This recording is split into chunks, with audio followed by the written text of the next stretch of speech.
Hi, I'm Jess Greenwood, Deputy Editor of Contagious magazine, and we're kicking off the Contagious videocast by this week talking about the marketing of entertainment properties.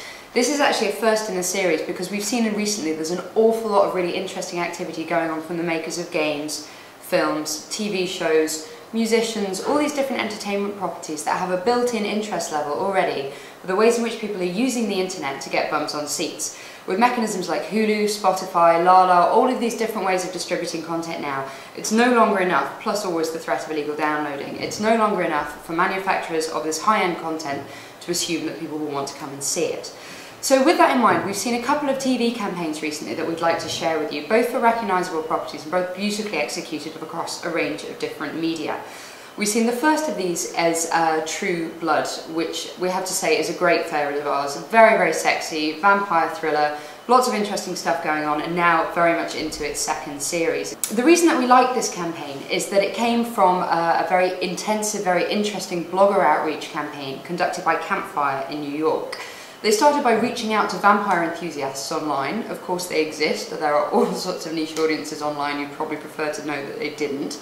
But they do exist. They reached out to vampire enthusiasts online and they let them know in a very underground way that their time was coming. We've seen this with other properties such as Twilight as well. Obviously it's very hip to be a vampire now. So as well as the blogger outreach programme, Campfire also worked with Gawker Media, with various different brands such as Gillette and Mini, to produce mock ads spoofing both the brands themselves and the genres in which they advertise, but also marketing True Blood at the same time.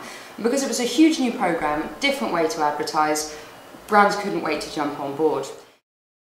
Now for the second series, something that we're finding incredibly exciting is that they're actually marketing a True Blood soft drink on the shelves of supermarkets near you. So if that's what you're into, and I believe that there are people out there who that is what they're into, then you can buy it and drink it on your sofa whilst watching the show. The next example that we've come up with, we have to say, is a bit of a Contagious favourite, not just for the obvious reasons. Madmen is set in a 1960s advertising agency and features an intricate web of characters, dialogue, silence and all sorts of other politics. Creator Matthew Weiner is known to be a stickler for detail, and we have to say the costumes, the detail, even apparently the fruit were designed to be authentically 1960s. We're suckers for that kind of attention to detail.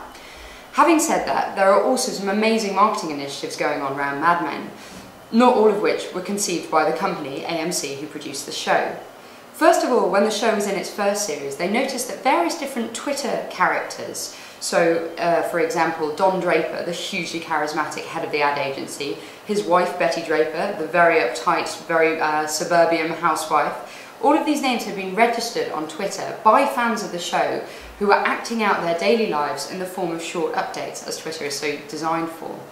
AMC initially tried to stop the progress of this narrative. After some judicious marketing blogs pointing out that this user-generated enthusiasm is pretty much hard to come by, they've now allowed Don, Betty and all the others to continue in their own way without being interfered with by the big corporation. For the launch of the second series, there was a lovely online initiative that allowed people to customise their own Mad Men characters and redesign their own avatars according to certain characters from the show.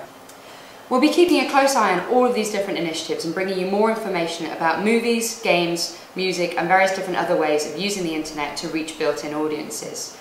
In October, we're going to be publishing a report on entertainment marketing that will bring you all of the best case studies and all the best insight from the best practitioners. Thank you very much and see you next week.